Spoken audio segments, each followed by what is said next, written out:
bedileka ayera sakana lishweni kanna ka bedileka ayera sakana lishweni khomo shogo bedileka ayera sakana lishweni khomo shogo bedileka ayera sakana lishweni khomo shogo bedileka ayera sakana lishweni kanna ka bedileka ayera sakana lishweni kanna ka bedileka. Hi, my name is Lulu Tseula. I am a member of Usutu Arts Productions. I was very much touched by the coming of Baby J and Mr. Julian Butt when they came here in South Africa at the State Theatre to come and conduct the workshops of music, of how you can start to make music. I was quite thrilled by their style of conducting the workshops because I think what they are doing, they are instilling discipline, and even their method, it is different from us, because in South Africa when people make music they just sing without any format of step by step. So the kick goes on a 1, 3, 4 and kick. Young people out here view education as a privilege, even in the arts. So whereas a lot of young people, particularly from economically challenged backgrounds in the UK, have to really be supported and coerced to get involved in education here, and the young people have got a real open attitude to working, to trying new things, and they look at the opportunity as something that they can't miss. And it's really interesting as an arts organisation to look at how we can try and stimulate that same sort of attitude with our young people back in the UK. When we get the response from the kids, they really enjoy. They wish like workshop can be extended, be more.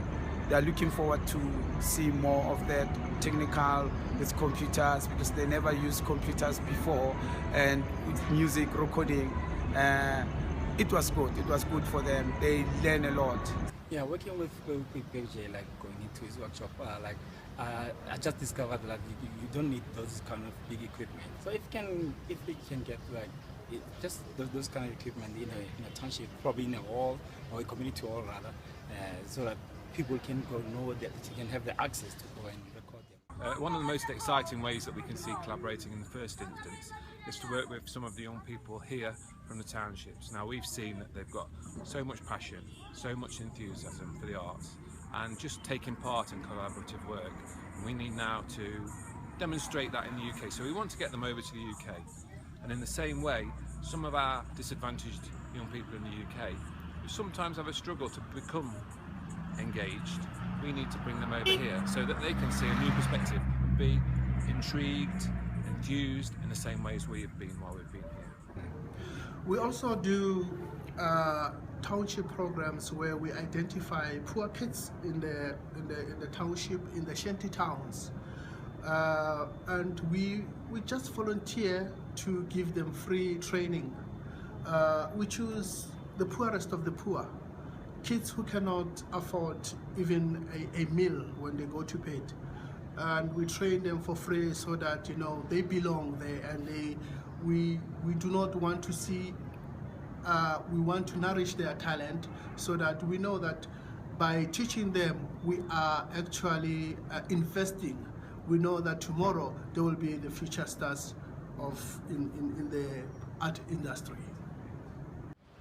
While working with the little kids, is we teach them traditional dance, and then we show them how fun it is to do from what they do from their culture, so that they can teach other children that and show them the importance of their traditions. One of the things that's been really beautiful to see while we've been out here is there's a real communal attitude, particularly in the townships and the poor areas, which I think is a legacy of the struggle and the oppression in South Africa. To give an example, in their cultural events, whether it be a birthday or a funeral, they'll have hundreds and hundreds of people turn up for one birthday party or one funeral. The whole community comes together, and I think that way of working really spreads into the arts as well, and the way the arts organisations run. So here the organisations, they all run very closely knit together, they all work quite closely. A lot of the arts practitioners will do, alongside of whatever paid work they can get, they'll do a lot of voluntary work on a regular basis. Even when they get to the stage where they're quite established artists, they'll still work in a voluntary way with some of the community groups for free and do that for a long time.